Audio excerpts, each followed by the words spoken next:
When I was told, I didn't really think anything of it. I just was like, I actually felt happy because it was like, oh, I'm not crazy. It's like now all in my head.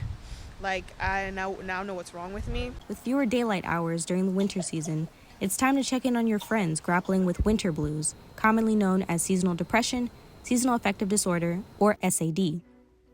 Marked by decreased serotonin activity and increased melatonin levels, experts say it's crucial for everyone to keep an eye out for symptoms during the colder months, as many people don't realize they are even affected. With the seasons changing, but the fall has been the fall has there's a lot of loss that is associated with the fall, in terms of anniversary of friends passing or relationship ending or things of the sort. And you couple that with the fact that the days are getting shorter, it's getting colder out, so the activities that we were doing in the summertime are not readily available. It's compounded.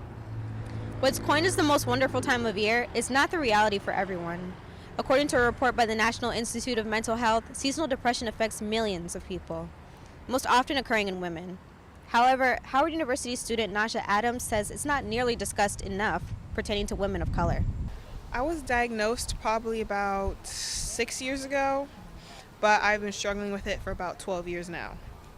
After my diagnosis, I've had a foundation of my Black family specifically, but in the Black community, I don't really see much of a conversation around mental illness and how to help combat mental illness, because a lot of the times I actually see it as kind of like some people get it beat out of them, like when they're younger, they get punished for that.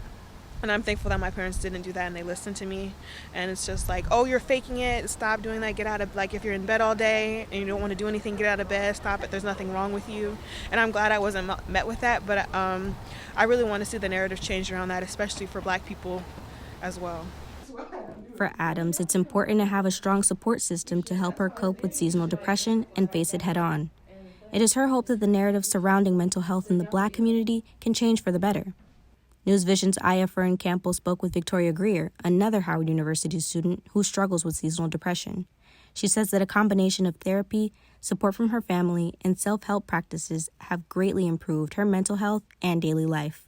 People think that you can just turn it off and on, or it's easy for you to endure, especially with people who have high functioning depression like I do. Sometimes it's very easy for me to mask how I'm feeling or how I'm doing inside.